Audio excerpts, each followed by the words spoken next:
¿Qué tal, amigos? Soy José Velandia, soy libreprenor y tengo la felicidad de presentarles a José Antonio Cuadrielo y a quien viene referido de parte de nuestro gran amigo César Báez. ¿Cómo estás, José Tocayo? ¿Qué tal, José? Muchas gracias por la invitación. Qué bueno, Y la verdad estoy muy agradecido también con César, que seguro va a ver esta entrevista. Te mencionaba antes de empezar que César es un tipazo, representa muy bien a la comunidad venezolana en Estados Unidos, que es una comunidad muy trabajadora, muy persistente, y aparte de que él personalmente, que lo conocí trabajando en el Instituto Cato los dos, es una persona sumamente agradable, carismática, simpática y humilde. Es un gran tipo, César. qué buena forma de describirlo y sí, definitivamente. Así que bueno, una porra para allá para César. Voy a ponerlo aquí en las redes también porque para que lo sigan y tal. Y bueno, José Antonio Cuadrielo, bueno, habla súper bien el inglés, tiene por ahí unas cuentas de Twitter, le gusta crear una revuelta para que la gente hable, comente, comparta, exponga sus puntos por ahí. He visto que hace muchas encuestas y muchas cosas así. Em, y vamos a hablar un poco hoy de la libertad. Creo que, no eres la primera persona de México. Eh, quería entonces, bueno, entrar en materia. Vamos a hablar un poco de teoría política, vamos a hablar de la libertad, vamos a tocar un poquito por encima todo el rol del empresario, de la empresarialidad dentro de este ideal político que tú estás aprendiendo y que estás desarrollando. Em, y bueno, nos cuentas un poquito cómo llegaste a las ideas de la libertad, un poquito de tu historia, porfa. Con mucho gusto. Pues realmente yo no llegué primero al liberalismo. Del ambiente en el que yo crecí, tienes acá tu casa en Coyoacán, en la Ciudad de México, es un ambiente donde hay una cultura muy noble y muy humanista y muy de izquierdas también. Hmm. La Universidad Nacional del país, la UNAM, está aquí, entonces ellos también tienen una gran influencia. Uno de mis museos favoritos, hasta el día de hoy, está muy cerca de donde yo crecí, es el Museo de León Trotsky, donde él vivió. Mm. Y hay esta gran hegemonía que tiene una izquierda, no la izquierda chavista con la que quizás tú estés más familiarizada, es una Sí, izquierda señor. más noble, sinceramente. Mm. A pesar de eso, yo tengo una familia que uno podría decir viene de la derecha histórica del país.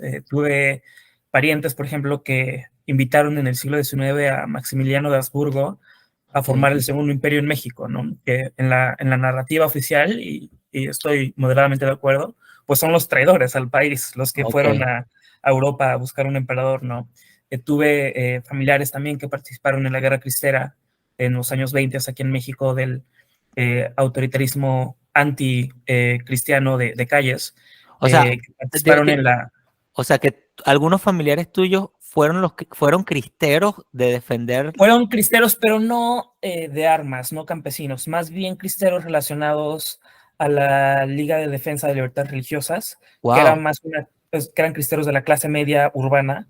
qué Mi impresionante. bisabuelo, por ejemplo, acabó en la cárcel, el ejército lo Wow, arrestó, destruyó su imprenta por imprimir folletos a favor de la libertad religiosa. qué Eh, interesante, qué interesante. Y es un legado familiar del que me siento muy orgulloso ese. Y también tengo muchos familiares que participaron, por ejemplo, en la formación del Partido Acción Nacional, el partido de centro derecha social cristiano del país. Eh, Aunque también, claro, tengo familiares de todo. Tengo por ejemplo, un tío que es muy socialista, que estimo mucho, muy inteligente, trabaja en Mm. Open Society Mm. eh, y nos echamos unas muy buenas discusiones. Entonces, yo crecí, yo creo que en esta comunidad coyoacanense de izquierdas, con una gran simpatía al anarquismo. Yo era muy Ujú. anarquista. Y si por algo fue, yo creo que fue por la revuelta neozapatista acá en México de 1994, Ujú. el Ejército Zapatista de Liberación Nacional, que era un grupo indígena. Es una cosa muy rara, porque son muy posmodernos, pero muy reaccionarios, son muy indigenistas, pero muy latinoamericanistas. Es una combinación muy rara lo que representa el zapatismo teóricamente. Eh, pero por lo menos es una empresa estética brillante, ¿no? Mm. Y yo crecí con una gran admiración al movimiento zapatista, que ahora me parece un movimiento que ha fracasado y que es indefensible. Eh, y siempre tuve una gran simpatía al anarquismo. Entonces, Mis primeros ideales no ocultos eran anarquistas. Siempre tuve un escepticismo como de la autoridad. Y yo entré a la filosofía política en la preparatoria, cuando estaba en mi año junior en la preparatoria en Connecticut. Leí dos textos que me fascinaron y me encantaron. Uno, La República de Platón, es un tratado bellísimo, con una prosa magnífica, aunque con pésimas ideas, y El Príncipe de Maquiavelo, ¿no? Y para mí esos dos autores abrieron realmente la puerta Tremenda combinación. A lo que es, claro, la gran tradición de teoría política occidental. Y bueno, en algún punto leí a los grandes anarquistas clásicos, a Proudhon, a Kropotkin, a Bakunin, ¿no? Intenté leer a Tolstoy, pero ese sí me costó un poco más, quizás lo retome después, y me enamoré mucho del anarquismo. Aunque también leyendo entre diferentes tradiciones de la teoría política, creo que me decidí más por ser un liberal. Creo que el liberalismo, por lo menos empíricamente, es lo que más prosperidad y más dignidad ha traído a la humanidad. Entonces yo me considero un liberal, y para mí es muy importante defender activamente y dar parte de mi vida profesional a la defensa del liberalismo político y económico. Ok, me encanta. Fíjate que me encanta lo que has dicho. Me hiciste, tuve un viaje aquí mental escuchándote y decía, bueno, si a un liberal, a un libertario, a un anarquista, a un demócrata y a un no sé hasta dónde, no sé hasta qué límite para no entrar en el socialismo, no sé cuál sería la antesala más próxima, pero sin que se parezca tanto a la socialdemocracia. Si a una persona amante de la libertad, como puedo darme cuenta que tú eres, le dan a elegir entre la libertad de su amigo y tener la razón, elige la libertad. Sí, Qué buen punto, ¿no? Qué buen punto, ¿no? Sí. Ok. No, por supuesto. Querido Cheo Tocayo, ok, muy bien. Entonces, ¿conociste a Lysander Spooner o hablaste, le imagino que ya conoces a Sí, Huerta de Soto y a otras matices sí. de la anarquía, supongo? Bueno, Huerta de Soto es un personaje... Nefasto. No, no es nefasto para nada, no. Ok, ok. Primero, cuando yo pienso en el liberalismo español, creo que como muchos pienso en el gran liberal español del siglo XX, que es Ortega y Gasset. Antes puedes decir que es Jovellanos, quizás Jovellanos le gana a Ortega y Gasset, pero por lo menos Ortega y Gasset. Sí. Y hay muchos hoy en día en la Academia Española, Ángel Rivero, Paloma de la Nuez, Javier Zamora, que son muy nobles representantes de la tradición liberal española. Y herederos incluso adoptivos de la Constitución de Cádiz, ¿no? Este documento muy noble que intentaron los liberales españoles a principios del siglo XIX. A mí, bueno, primero el anarcocapitalismo es una cosa muy interesante. Es una cosa que es muy interesante debatirla, estudiarla. Primero me parece que son dos anacronismos. Es un anacronismo histórico, por definición, ¿no? Doble. Primero, hay un mito del siglo XX, de la Guerra Fría, que anarquismo significa simplemente no tener Estado.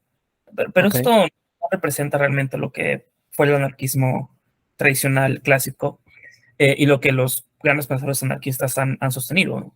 El anarquismo, o sea, la anarquía es la no jerarquía. Es ser profundamente escéptico de cualquier afirmación de autoridad, de poder. Y hay muchas formas de poder. Está el poder político, el poder económico, religioso, cultural, familiar, etc.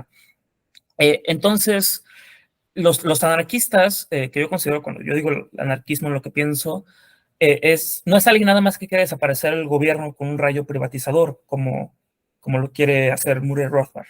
Realmente ellos quieren hacer algo mucho más profundo, es eliminemos las jerarquías, las instituciones que predominan, que permiten la dominación y la coerción, y una de ellas muy clara es la propiedad privada. O sea, creo que uno de los grandes anarquistas, quizás el más importante del siglo XIX, es Proudhon, y su texto que es la propiedad y concluye, la propiedad es un robo, ¿no? Los libertarios dicen, los son un robo, y él dice, la propiedad es un robo. O sea, ¿cómo es posible que tú digas que este pedazo de terreno es tuyo y por eso ya no puedes dejar pasar a nadie más? Claro. ¿No? ¿Qué tal si es tuyo y te vas por 10 años? ¿Sigue siendo tuyo? ¿Cómo? ¿Cómo es posible? Yo creo que Profumo está equivocado. Yo creo que la propiedad privada es muy legítima y un gran mecanismo de libertad. Además, yo no sé si estás de acuerdo conmigo, pero cuando he escuchado la palabra instituciones, la música es una institución, el lenguaje es una institución y la propiedad es una institución, ¿cierto? Claro, por supuesto. Okay. Entonces, y esas tres, que bueno que las mencionas, son muy espontáneas. Sí, Hayek. ¿No? Una cosa. Entonces, y luego está el término capitalismo, que tampoco me gusta mucho porque me parece muy anticientífico, porque asume que el gran enriquecimiento que vimos de la segunda mitad del siglo XVIII para acá, ¿no? Este enriquecimiento que Deirdre McCloskey habla como un 3000% más o menos, ella calcula 3000% nos enriquecimos, Sí. Pues no se da por la acumulación del capital, que es lo que mucha gente piensa o se le viene a la mente cuando escucha la palabra capitalismo. Sí. O sea, acumulación de capitales son las pirámides en Mesoamérica. Es la gran muralla china. Y puede ser solo ahorro. Puede ser solo ahorro. Puede ser solo ahorro. Y siempre las sociedades han ahorrado, pero hasta es medio lógico. Nada más por ahorrar no te haces rico, ¿no? O sea, las sociedades no se hacen ricas.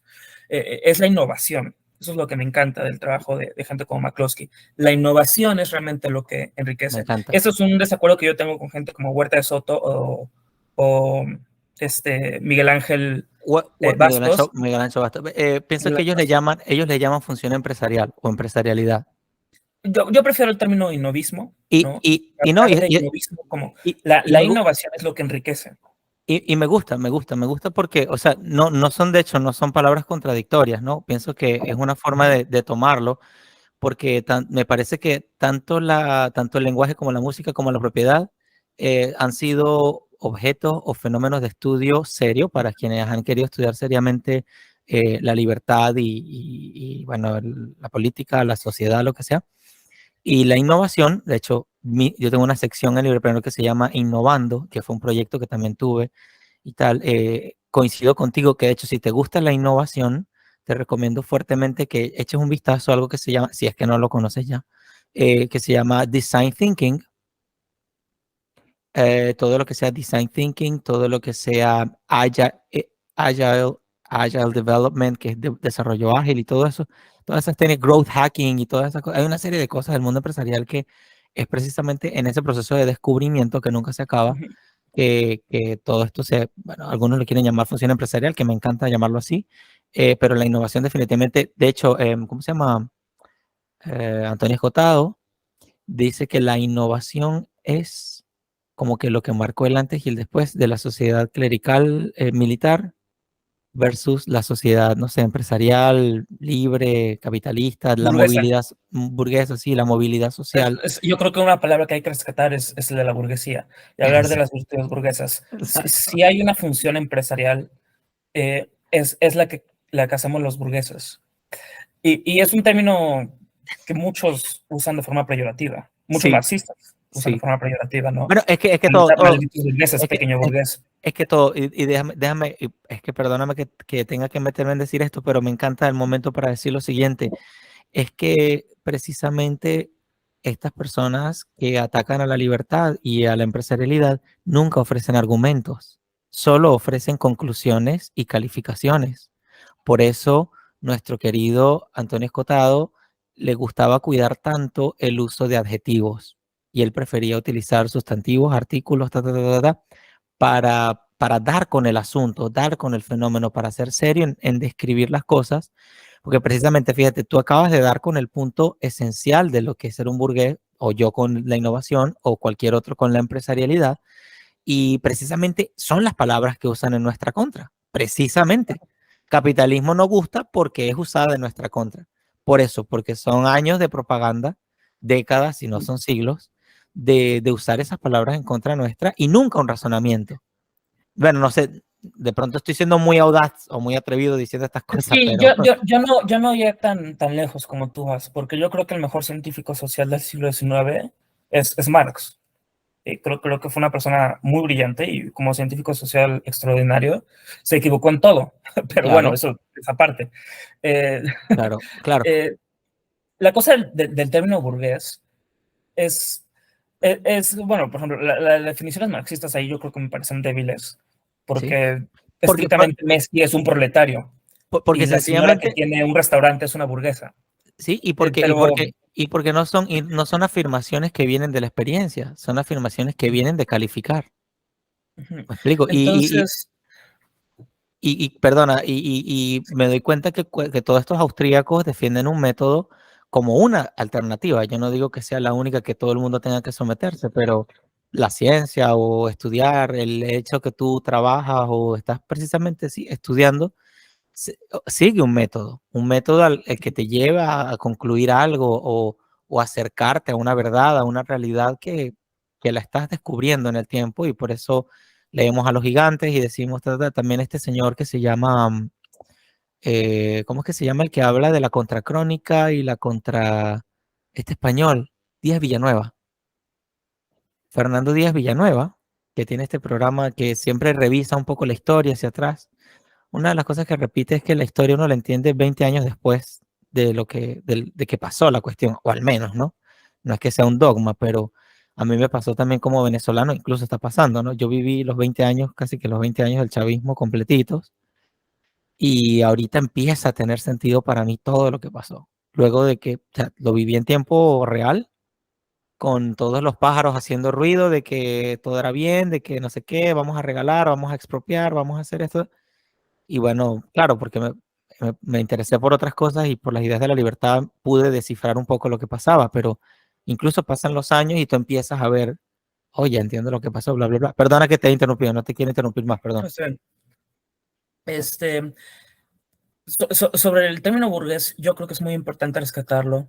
Y es muy importante para entender que los burgueses, si hay una definición buena, es que somos la clase media que vive en las zonas metropolitanas, en las Ujú, zonas urbanas, ¿no?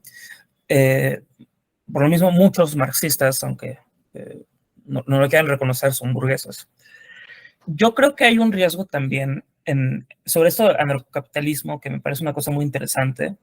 No todos, pero muchos anarcocapitalistas son marxistas vulgares. Murray interesante. Rothbard es un marxista vulgar. Tiene unas nociones de materialismo.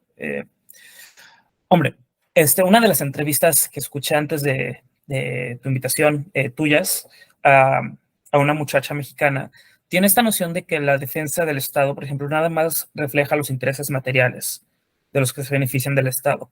Y eso es una concepción muy materialista y por lo menos Marx era muy sofisticado. Y entonces yo creo que es un marxismo muy vulgar.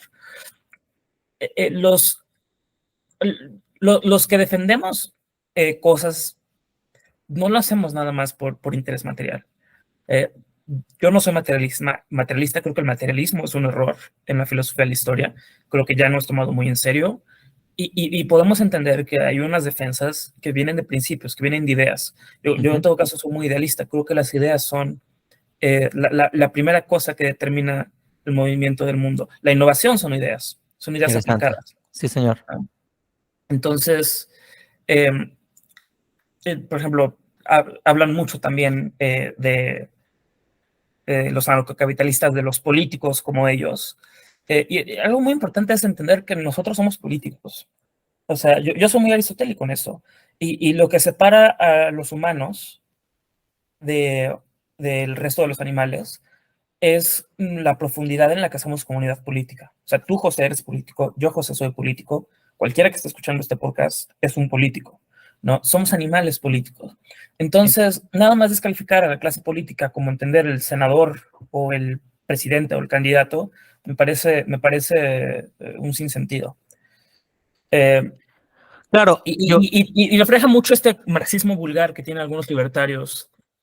Nada más reemplaza burgués con político y ahí tienes el origen del mal y el origen de los problemas, ¿no? Y hay que atacar a esta clase social. Yo creo que la realidad es más compleja que eso. sí, definitivamente. Y yo he escuchado también que en algún momento, que por cierto podemos hablar de ese tema a continuación también, la idea de la democracia fue planteada entre personas que compartían ciertos valores y principios. Creo que Hayek es el que dice que la única democracia que funciona sería una democracia liberal. Sí, Entonces, bueno, es que el liberalismo y la democracia son dos tradiciones diferentes. El ujú, liberalismo es una cosa muy nueva. Yo me atrevo a decir que es una cosa producto de la Revolución Francesa. A bueno, personas como John Locke, yo no los considero liberales, por varias razones, a las que no voy a entrar. Incluso a personas como David Hume, Adam Smith, a mí me cuesta verlos como liberales. No es una sí, palabra que usaré para referirme a ellos. sí, Eh, y claro, esto es un gran debate, ¿no? Pero, y la tradición democrática, esa sí viene de Atenas, es ateniense, y sí, pues le gana por 2000 años al liberalismo. Y el ujú, término democracia, por supuesto, fue usado como un gran peyorativo en la historia, ¿no? Como el gobierno de las masas sí, populares, ujú, de los pobres, porque éramos pobres, todos nuestros bisabuelos, y para atrás todos éramos pobres. Entonces, eh, son dos tradiciones que me parece que se juntan ya de forma más cómoda hasta el siglo XX. Entonces es algo muy reciente. La democracia liberal es un fenómeno, yo creo que muy claro. reciente. Y eso conecta con la idea de que es la innovación la que va marcando la pauta en ese sentido y que em, cuando Hayek decía, por eso completo la idea de la siguiente manera, que es que, claro, de pronto el político, como tú puedes serlo, o como yo lo sé, la pregunta es si el político de sueldo o el político que se vende al tirano de turno actúa siguiendo las mismas ideas que tú o los mismos intereses que tú. Entonces, sí, si lo quieres ver como, es decir, con esto no me refiero a intereses de proyecto de vida o que también tiene que pagar sus deudas, y no, sino intereses en el sentido de que las ideas que lo mueven a estar ahí de pie, sacando adelante, no sé, un proyecto político o social, bueno, por todas estas décadas de historia y de tanta guerra y tanta cosa, quizá no son los mismos que habló Platón en algún momento o que habló Aristóteles en algún otro momento, pero entonces le llamamos político igual. Entonces, Uh como -huh. you, dicen aquí, you must qualify yourself in order to be uh, named, Claro. Entonces, como que de pronto ese vendría siendo una de las grandes encrucijadas o diferencias entre cuando una persona libertaria o anarquista llama a un político y lo mira feo y otra que no, pues. Pero definitivamente, pues las dos realidades están ahorita en vivo y directo. Al final, la política, la cosa pública nos corresponde a todos. Sí, Si yo puedo invitar a que tu audiencia lea una sola cosa después de este podcast, es un discurso que dio Benjamin Constant sobre la libertad de los modernos comparada con la libertad de los antiguos, ¿no? La interesante. libertad de los modernos, como tú y yo, Ujú, es la libertad de nuestra privacidad, de poder tener un proyecto de vida, de poder elegir nuestra fe, ¿no? A través de una libre conciencia. Sin embargo, la libertad de los antiguos, la libertad era realmente la participación en la cosa pública. Y Constant, muy acertadamente, dice, necesitamos la libertad moderna como base y sobre eso construir libertad de los antiguos. Si nos olvidamos de la cosa pública, si nos olvidamos de la política no se va a olvidar de ti. Puedes pretender que sí, no existe. Puedes decir, soy anarquista, no quiero participar en nada de esto. sí. Pero al día siguiente, la policía va a seguir estando ahí.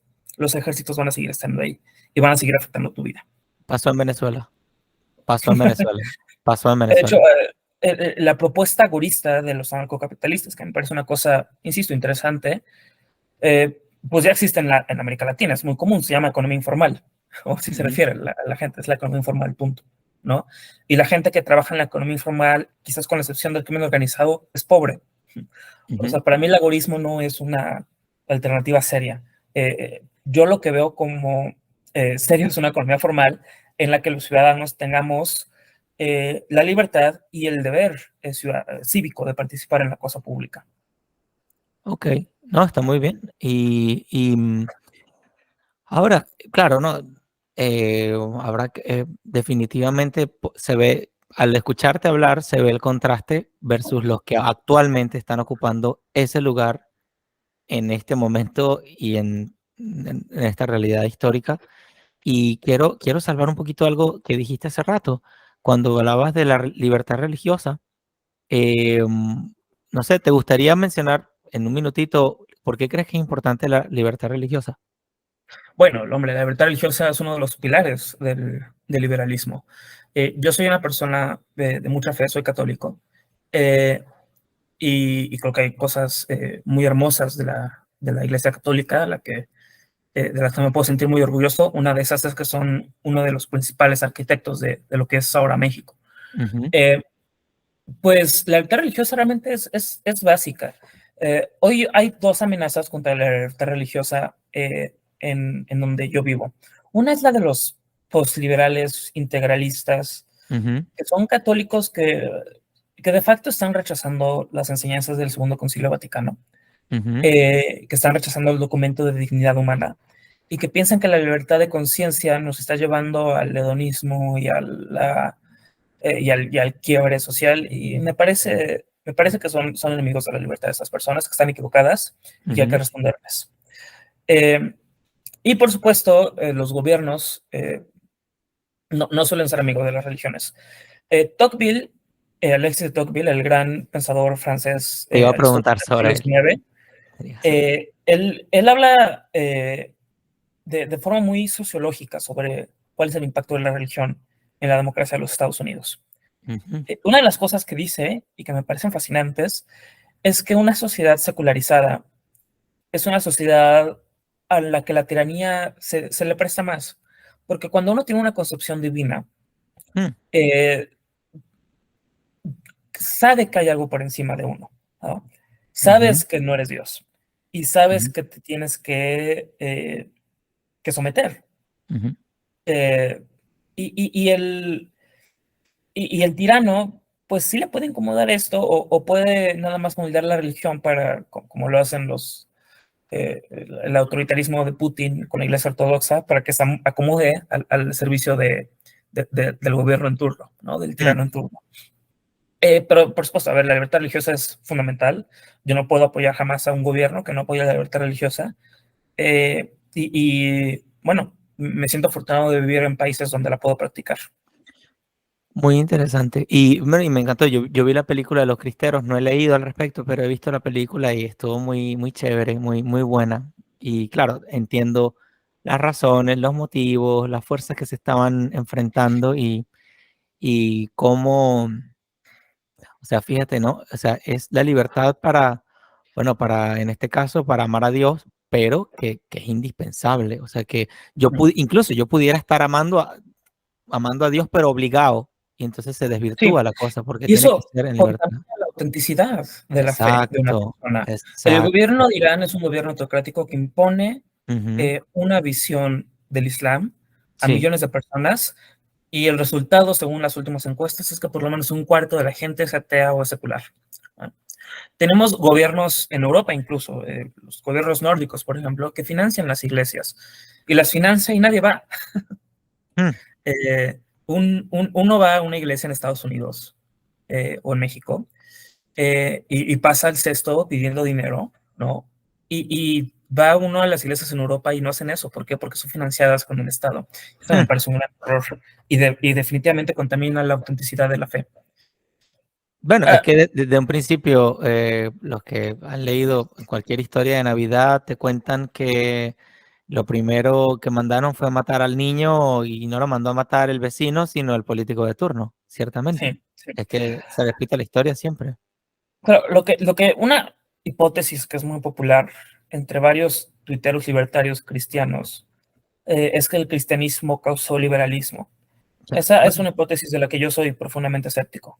Eh, un libro que sí, usan mucho para apoyarse es el libro de Larry Sidentop, en el que argumenta que la visión de Pablo del alma como una cosa eterna, ujú, eh, invaluable e individual, genera ujú, la noción de individualismo. Pero yo creo que Sidentop está equivocado. Creo que, primero, si el cristianismo fuese la causa del liberalismo, no sé por qué tardó 17 siglos el liberalismo en salir después del cristianismo. Y segundo, porque no está tomando en cuenta algo muy importante, que es la reforma gregoriana, ¿no? Entonces, y hasta una extensión, la misma reforma protestante, aunque sea yo católico. Entonces, no es una visión que yo comparte, la que el cristianismo es causante del liberalismo. Creo que el liberalismo es compatible con el cristianismo, así como con el islam o como con el confucianismo. Y creo que el liberalismo necesita de una fe, como la fe necesita del liberalismo político. No quiero acabar con una teocracia, yo no quiero vivir con una teocracia católica. De Entonces acuerdo. también es importante ese refuerzo mutuo. Es Pero no mejor. creo que el liberalismo sea un producto del cristianismo. No, ahora, claro, hay un denominador común. Siempre hay un denominador común de valores, de virtudes. Y bueno, en este proceso espontáneo, evolutivo de la empresa, del lenguaje, de la música, de las relaciones humanas y tal, bueno, en eso ha derivado pues toda la diversidad que tenemos hoy, entendiendo diversidad no como un copyright del gobierno, de que el gobierno dice que es diverso y que no es diverso, sino como una cosa natural. Ujú. Y bueno, sí, estoy muy de acuerdo.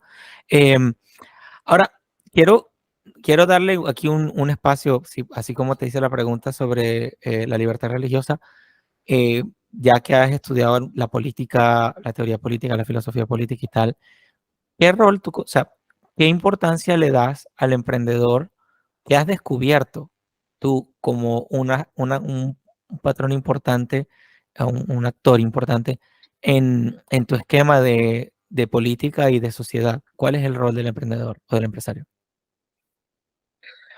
El emprendimiento es algo que hacemos todos de alguna u otra forma. Ujú, Algunos con más éxito y de forma más sofisticada. ujú, Eh, el emprendimiento es una cosa que, primero, yo lo veo como un mecanismo, no como un fin.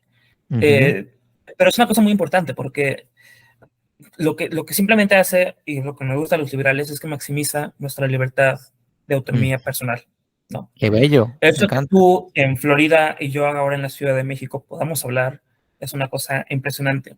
Y mucha gente ignora estos procesos fascinantes que estudian los microeconomistas, eh, que permiten ese tipo de vida, de calidad de vida. Ese empresario, el señor que pone una librería, y Ujú, él nos ayuda a los lectores, ¿no? Nos ayuda a los que queremos comprar libros.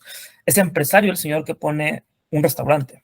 Pero sí, también es empresario, por supuesto, el señor que distribuye tornillos. sí, Y esta es una cosa fascinante, o sea, algo tan simple como un tornillo, que ni tú ni yo sabemos fabricar desde la naturaleza, permite una cantidad de maravillas como este escritorio que tengo aquí o esta computadora que está aquí, ¿no? sí, Es impresionante que yo esté en ese momento tomando un café que fue sembrado a kilómetros de distancia donde yo estoy, me eh, encanta. y fue sembrado por un absoluto desconocido, y que de alguna u otra forma me está ayudando y me ayuda a través de estos mecanismos de mercado. Entonces yo creo que ese es el rol del emprendedor, es poco a poco contribuir, una contribución individual al enriquecimiento de la sociedad y al florecimiento de la sociedad. Me encanta, me encanta, me Lo encanta. que sí creo es que, por supuesto, una sociedad, para que tenga emprendedores buenos, la sociedad misma tiene que tener valores, virtudes aparte. O sea, no ser emprendedor no te hace bueno. Los banqueros suizos que escondían el oro de los nazis no eran buenas personas, ¿no? Eran malas personas, punto. Eh, es importante tener una serie de virtudes con la que podamos respaldar. Yo creo que una de las tragedias de México es que la clase empresarial más oligárquica, si quieres, más corporativista, se ha Ujú, olvidado de dar buenos salarios, se ha olvidado sí, de recompensar bien la productividad de los trabajadores mexicanos, y un resultado natural de eso es que muchos prefieren trabajar en el crimen organizado, prefieren trabajar en un cartel que les puede pagar 50-60% más de sueldo que como un conductor de autobús de Coca-Cola, sí, ¿no?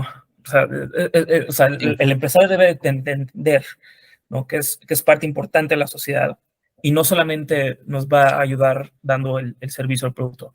Debe de tener una serie de virtudes, las virtudes burguesas de las que sí, habla sí. McCloskey, que hagan realmente una sociedad floreciente, una sociedad justa, una sociedad libre. De acuerdo. Sí, yo añadiría que la forma en la que yo veo a estos empresarios que tienen pactos con los que mandan, claro, se intercambian favores, prebendas, lo que sea, y el emprendedor, de hecho, yo le escribí un artículo bien chévere, te lo voy a compartir bueno, para compartirte la visión de emprendedor que naturalmente debería desarrollarse. Es un tipo que pone a riesgo su propio capital, no el de otros, sino el propio, su propio tiempo, su propio dinero, su propio esfuerzo, su propia fama.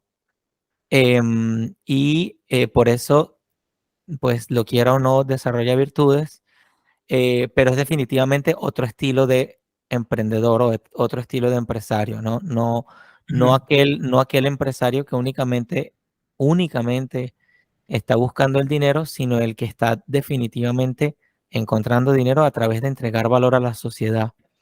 Que precisamente la clase empresarial rica en México, de las 16, 17 familias multimillonarias que hay en México, ninguna se ha se ha enriquecido a través de ofrecer un producto a un Exacto, precio competitivo. Todos se han exacto, enriquecido a través de corporativismos, ¿no? Del exacto, compadrazgo político, el capitalismo de cuates, le llaman algunos.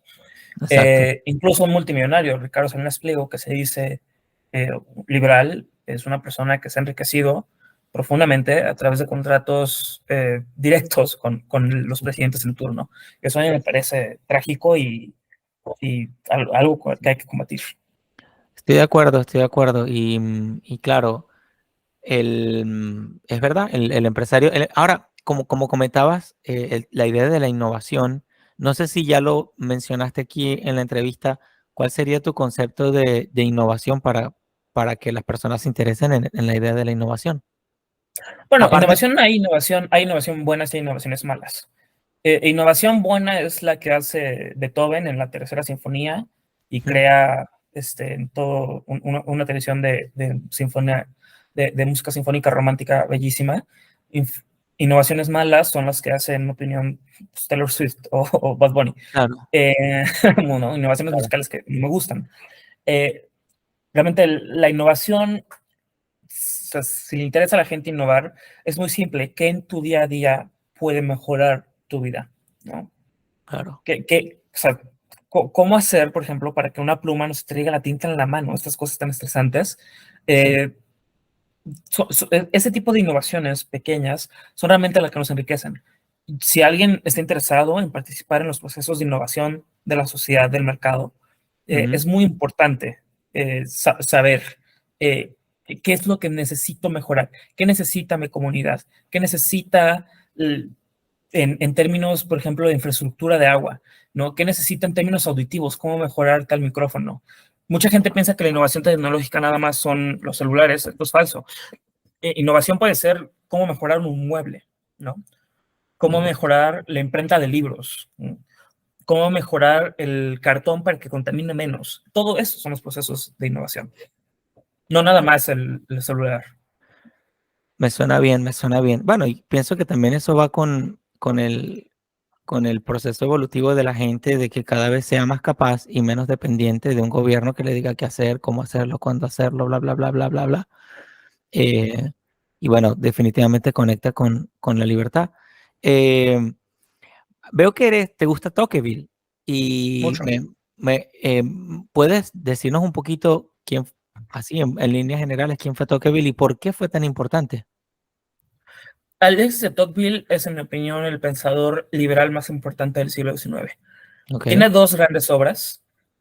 Una es La democracia en América, que publica en Ujú, dos volúmenes, en el 35 y en el 40, y después publica sobre el antiguo régimen de la Revolución Francesa y la Revolución. Y hace un excelente análisis histórico de la Revolución. ujú, Eh, Tocqueville pues viaja a Estados Unidos cuando es muy, muy joven, teniendo quizás nuestra edad, eh, y en cuestión de meses, que está como 10 meses, 11 o 9 meses me parece, hace unas observaciones muy interesantes de cómo funciona la sociedad democrática, eh, clase mediana, para los estándares del momento, de los Estados Unidos. Y dice, pues hay cosas aquí muy interesantes, por ejemplo, la sociedad civil. La sociedad civil es clave, dice Tocqueville, para que haya libertad. La sociedad civil es la organización colectiva local, ujú, lo que tú y yo como católicos ujú. tenemos de la iglesia, eh, y, y son resolver problemas de la forma más local posible. Entonces, muchas veces aquí en Ciudad de México, por ejemplo, los vecinos, lo noto mucho, se quejan constantemente de la situación de las banquetas y de las calles, pero tienen esta ilusión de que sea el gobierno, incluso federal, el que arregle estas cosas. Claro. Y no por...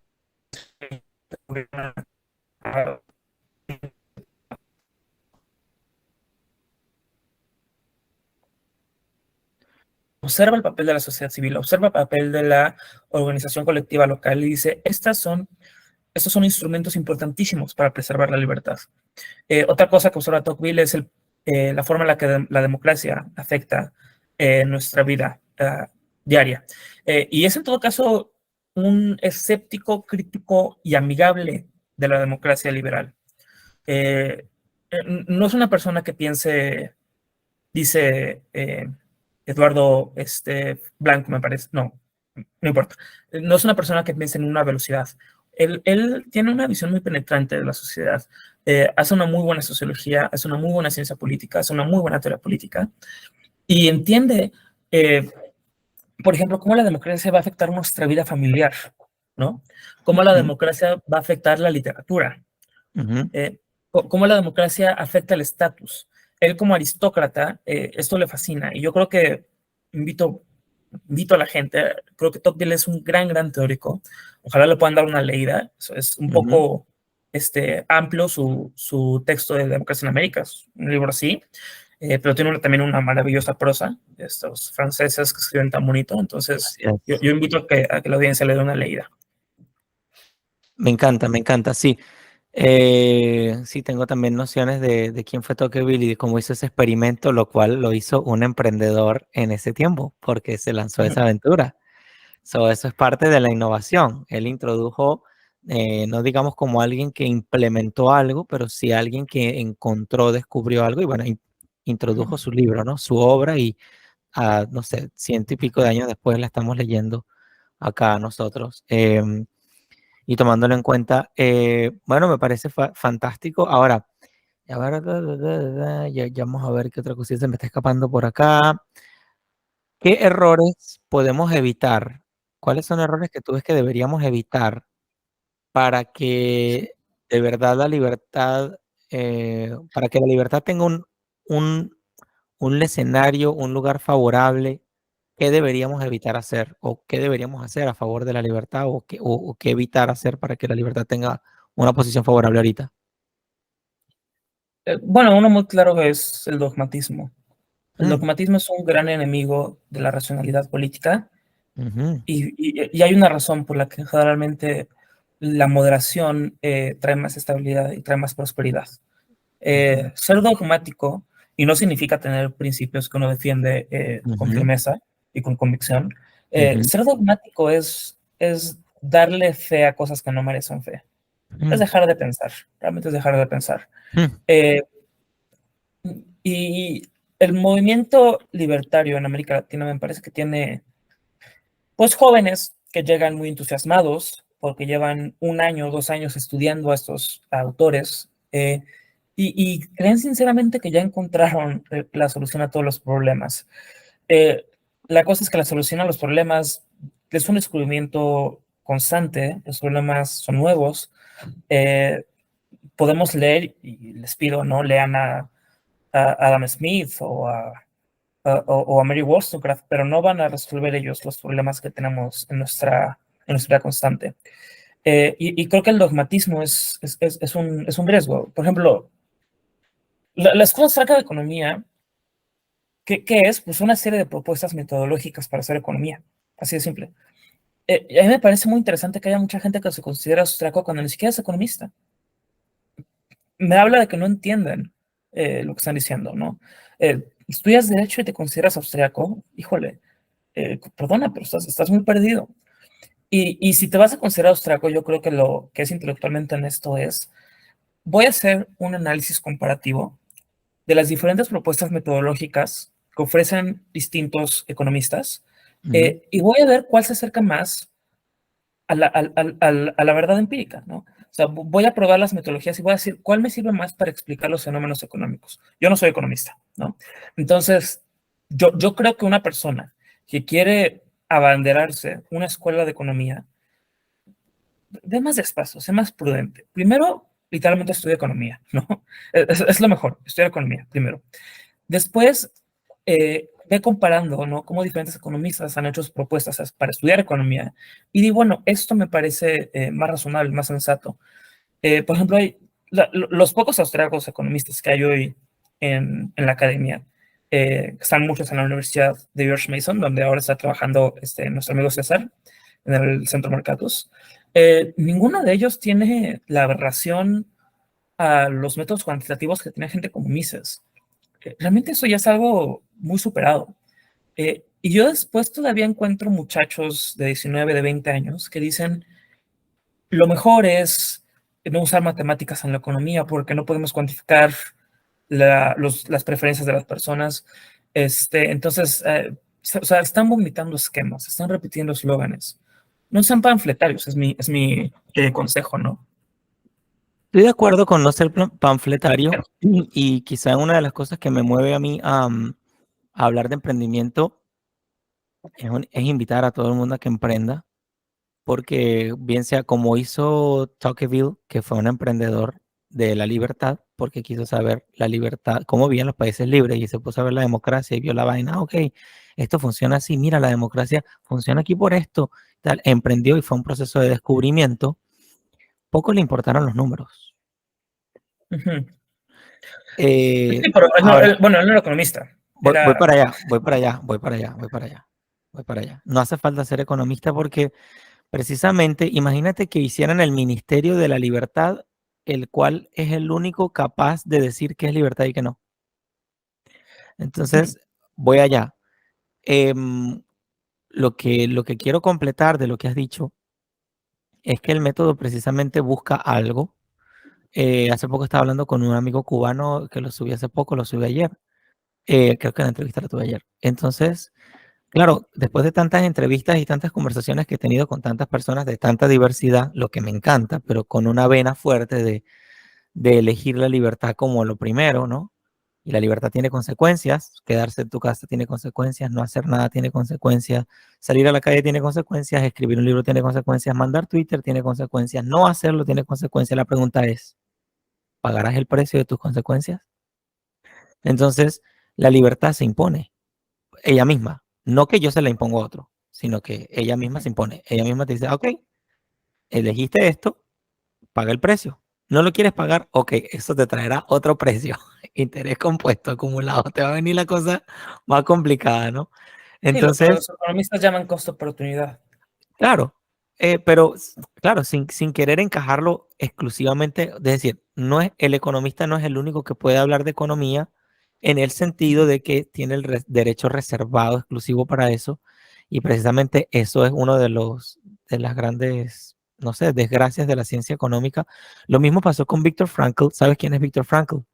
Sí, Ok, el tipo estaba hablando de, ya sabes que hablaba él, ¿no? Pero claro, él ofreció otra visión. ¿Te gusta Viktor Frankl? Te pregunto. tengo sentimientos encontrados. Muy bien, muy bien. Todos tenemos sentimientos encontrados también cuando salimos de la oscuridad comunista y socialista, ¿ok? Precisamente tenemos que superarlos y a veces lo mejor que tenemos que hacer es no hacer nada. A veces Mm. es lo mejor que tenemos que hacer porque estamos aprendiendo. Entonces, eso sí, ¿no? Con los ojos abiertos y los oídos abiertos, como tú has dicho, no ser dogmático. Entonces, ¿qué quiero decir con esto? Completando la idea de la Escuela Austríaca de Economía, que tampoco soy un técnico especialista en economía austríaca, pero a través de la acción empresarial que he llevado a cabo en varias cosas por ahí, em, veo cómo se repite, qué fuerza tiene, ¿no? Hace poco voy a entrevistar a un señor que no quiero revelar su nombre, que ya lo verás. Va a ser una de las cosas más disparatadas que te imagines, una entrevista muy disparatada, pero el valor que tiene es impresionante. Yo sé que te va a encantar, pero lo quiero mantener en suspenso, ¿ok? Entonces, viene pronto, ya me dijo que sí, estoy terminando de cuadrar unos detalles como estaba haciendo contigo para entrevistarlo, ¿no? Pero un disparate súper valioso, ¿no? Disparate porque no estamos acostumbrados a esas cosas, pero el valor sí se lo vamos a encontrar rapidísimo, ¿no? Entonces, em, hasta perdí el hilo porque me emocioné mucho. Entonces, bueno, sí. Entonces, todo el proceso de descubrimiento, el emprendimiento y tal, ¿no? El emprendimiento te enseña demasiado. Te enseña a ser paciente, a llegar a tiempo, a decir la verdad, a reconocer tus errores, a poner el precio que es cuando la gente está dispuesta a pagarlo, a bajar el precio o subirlo, a abrir el negocio cuando no quieres abrirlo, a cerrarlo cuando tienes que cerrarlo, a arriesgar tu dinero cuando no sabes si la cosa va a funcionar o no, a contratar a una persona que es totalmente desconocida, que te puede salir mal. Entonces, todas estas virtudes, confianza, fortaleza, prudencia, justicia, templanza, caridad, fe, todo lo que tú quieras, ¿no? Encomendarse a Dios para que me vaya bien, bueno, que la Virgen me ayude, no sé, todo lo que tú quieras tendrá que ver con sacar adelante un proyecto por minúsculo que sea, ¿no? Bien sea escribir un libro que te recomendaría, puede ser algo interesante para ti en algún momento de tu vida. Eh, Eso será un emprendimiento, será introducir, investigar, sumergirse, vivir. Vas a tener que leer cuando no quieras leer, vas a tener que confrontar algunas cosas que tú de pronto no considerabas y de pronto, 3 años después, hacer unos arreglos a tu libro que enmienda a mi primer, no sé qué, ¿no? Entonces, ese tipo de cosas no lo hace una persona soberbia. No puede hacerlo. El ego no lo deja. Yo estoy ahorita en el negocio de los bienes raíces y coaches que hacen $3 millones al año nos enseñan de que la venta es un proceso donde tienes que dejar el ego a un lado. Y esta sociedad no está muy amigable con dejar el ego a un lado. Precisamente quiero ser, no sé, me encantó la pregunta, es primera vez que la hago en mi vida, esta pregunta, ¿no? Si te dieran a elegir entre la libertad de tu amigo y tener la razón que eliges. Esto, ¿no? Este momento tan cumbre, tan decisivo para uno tomar una decisión de esta manera. Pero has elegido la libertad porque sabes que hay algo más allá de la pecera. Sabes que está el océano y no, la vida no es una pecera. Entonces, esa es la invitación para todos los liberales y todos los libertarios y todos los que se escriban con la L de liderazgo también. Entonces, bueno, eh, nada, perdona, creo que me desparramé un poco, pero nada, sí, tiene sentido, ¿no? No hay que ser dogmático. Siento que también ahí, yo hace poco también lo venía escribiendo, como que, porque me estoy haciendo un libro de notas así, de cosas que voy aprendiendo y tal. Una cosa es decir no sé y otra cosa es decir me engañaron, porque creo que ya todo se sabe. O sea, ¿en qué sentido? En que tú vas a investigar por ahí, ya alguien escribió, tú vas a buscar y cónchale, ya hay algo por ahí. Tú vas a buscar una película y mira, ya se inventó. Tú vas a registrar una marca y mira, ya alguien hizo algo. Entonces, es como un chiste decir que todo ya se sabe, ¿no? Parece que yo no lo sé, yo no lo tengo, como que todo está ahí, pero tengo que ir allá afuera para... Entonces, nosotros los liberales, hay muchas cosas que se han escrito, solo tenemos que practicarlo. Decía, si quieres aprender, estudia, pero estudiar te va a crear una inquietud de poner en práctica las cosas. Y poniendo las prácticas es que uno aprende. Y lo digo porque lo sufrí. Yo me tuve que escapar del socialismo mental de décadas en mi país, que tienes que depender de lo público, que tienes que graduarte para trabajar para un ente público, lo público, lo público, lo público, lo público. Entonces, toda la ambición de lo público, no lo público como me lo mencionabas al principio, de que los afanes públicos de los antiguos, ¿no? Sino al afán público de que esto me garantiza mi dinero, me garantiza mis privilegios, porque lo público nunca va a quebrar. Y eso trajo como origen la decadencia de Venezuela, un país tan bello, tan maravilloso, tan fantástico. Mira, yo ya no estoy en Venezuela y cada vez me gusta más, pero no por el gobierno, sino por otras cosas. Como dice Fernando Díaz Villanueva, dice, la historia se entiende 20 años después. Entonces yo todavía estoy viendo, oye, mira esto, mira lo que era Venezuela en los 80, en los 90, en los 2000. Yo veo programas de televisión y ahorita los entiendo mucho mejor y veo por qué estaba pasando, por qué no estaba pasando, qué estaba en simultáneo y así, ¿no? Bueno, nada, es una reflexión general de estudio para los dos, eh, porque definitivamente la labor que nos hemos metido en tremendo problema, pero uno de los problemas más bonitos de nuestras vidas, ¿ok? Porque tiene sentido. Y si no tiene sentido, nosotros le damos sentido. Muy Este, existencialista. ah, Y hablando de existencialismo, lo que dices de darle sentido a la vida, quizás el concepto de ansiedad de Kierkegaard es muy importante rescatarlo. saber que somos libres nos da una profunda ansiedad. Saber que tenemos Sin duda. opciones nos da una profunda ansiedad. Sin duda. Y no tenerlo también. No tener opciones te da una profunda ansiedad. No tener libertad te da una profunda ansiedad. Entonces, hay un video que te lo voy a pasar, lo voy a poner aquí en el chat. Yo a veces escribo cositas en el chat para acordarme, para ponerlos en la coletilla del YouTube. Hay un video que se llama Choose Your Heart. Voy para allá. Choose Your Heart. Es eso. Casarte es difícil. Soltero es difícil. Comer es difícil. No comer es difícil. Todo es difícil. Choose your heart. You choose the heart that makes sense to you.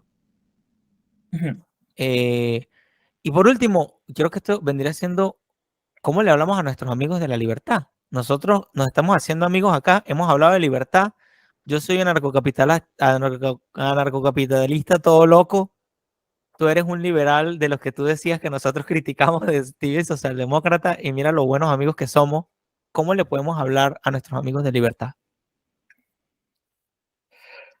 Bueno, yo no estoy seguro si yo conozco herramientas comunicativas que tienen muchas personas, que tienen grandes alcances y muchos seguidores.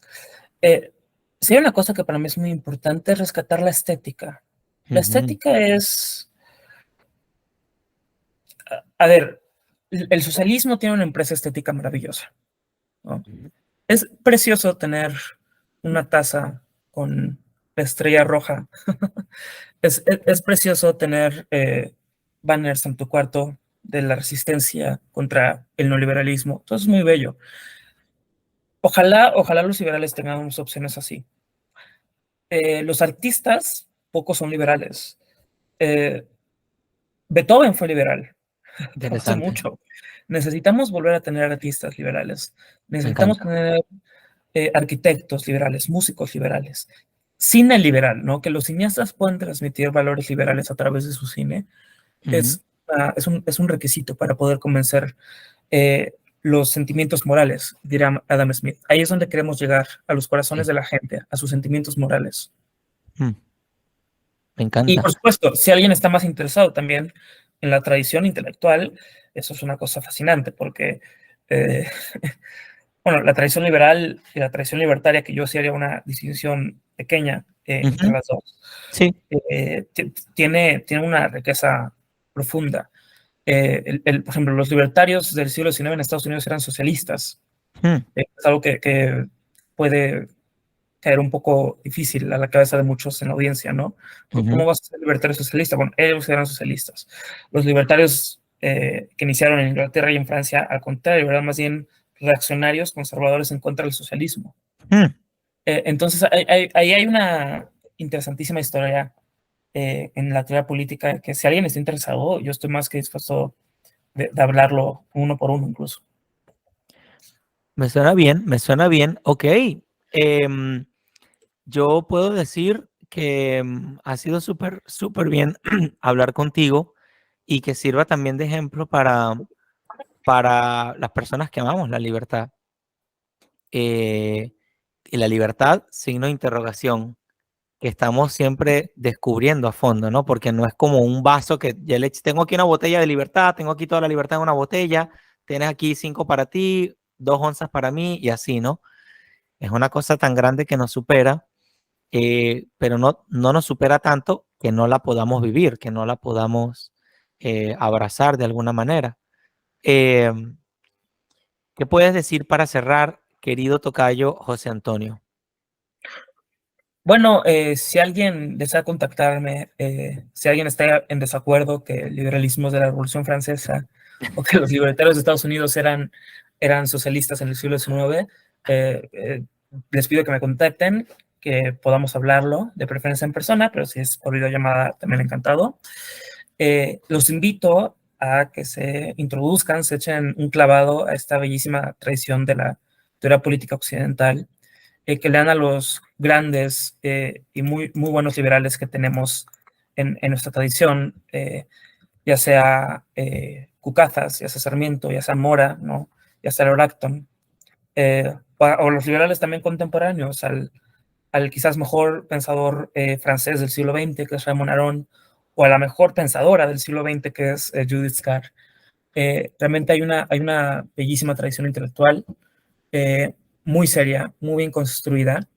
Y invito a la gente, a que se mezcle con estos autores, se familiarice con estas ideas. Ujú.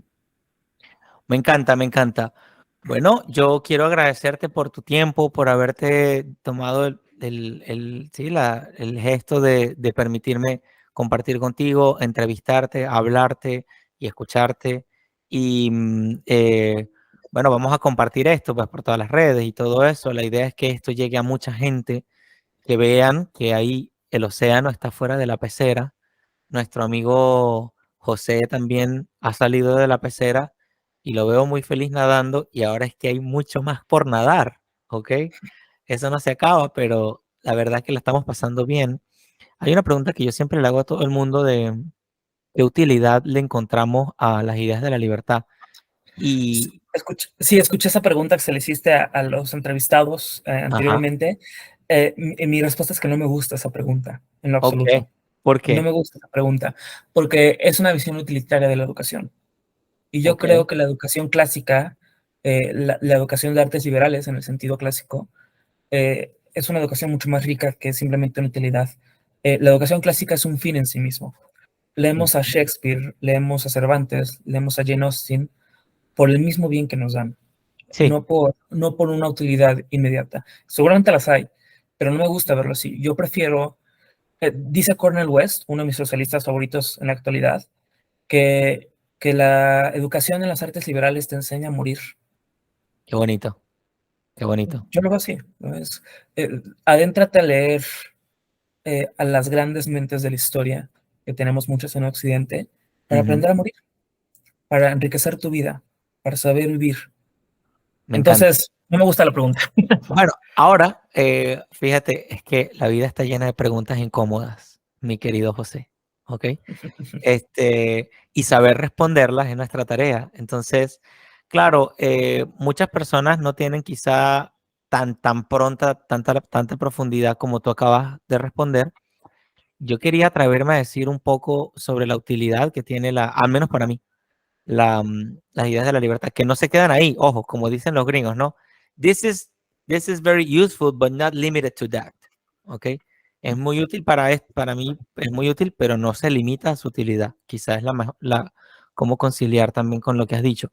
Es que tener estas ideas también te ayuda a tomar buenas decisiones, ¿no? A tomar la buena decisión de estudiar un poco, a tomar decisión de interesarte por algo, de investigar, que ya es mucho, de hablar con tu amigo y de preguntarle cosas y de enriquecerte, ¿no? De este momento especial que hemos tenido y también de saber que más allá de que nos hayan engañado, porque ayer entrevisté a un cubano y ¿qué se lee en Cuba? Lo que te dicen que se tiene que leer. Ah, en Cuba todo el mundo lee, pero leen estos libros, no leen cualquier libro, ¿ok? Sí, eh, Entonces, en lugar de uno quedarse es con que, mismo aprobado por es exacto. esto, Entonces, ¿no? en lugar de uno quedarse con que, me han engañado, qué triste me siento, ya se te pasará la tristeza, pero mira la ganancia que ahora puedes seguir adelante y que el mundo tiene muchas cosas para ti y tú tienes muchas cosas para el mundo de hoy. Te agradezco tu tiempo, tu aprecio, tu afecto. Mándale, bueno, si llegas a ver a César, no sé, ¿quién verá a César primero? No, no lo sé. ¿Quién verá a César primero entre tú y yo? Quisiera ser yo. Vámonos a uno de estos bares en Washington donde nos encontramos a senadores y a representantes emborrachándose en la mesa de al lado. Es muy divertido. Siento que lo voy a hacer very pronto. Estoy ya está ahorita en mucho, pero después ahorita que pase mi temporada de mucha música, octubre, noviembre, diciembre, yo creo que en enero me escapo para allá, para Washington, para ver a mi amigo César. No tengo casi ropa de frío, pero me compraré algo usado, no sé. Ok. ¿Cuándo vienes por acá? ¿Por Estados Unidos? Voy y vengo muy seguido, así que no tengo Ok, una respuesta específica. ok. Será De música entonces, entre los dos países. será muy buena, será pronto entonces. Te mando un gran abrazo, José. Gracias por tu tiempo. Soy Librepreneur, soy José Velandia. Esto ha sido el programa número 46 no me sé bien con José Antonio Quadriello, un apellido italiano, ¿cierto? Cuadriello, es Cuad- asturiano. ok, ok. Quadriello, Cuadriello, ¿quieres que diga Quadriello? Ok. Cuadriello, sí. Eh, José Antonio Quadriello Y esto sigue siendo desiguales porque fíjense que en la desigualdad está nuestra riqueza y está todo esto que nos ha unido el día de hoy. Un abrazo, José. Termino todo, monto todo y te lo envío, ¿ok? Muchísimas gracias. Cuídense todos. Bye bye.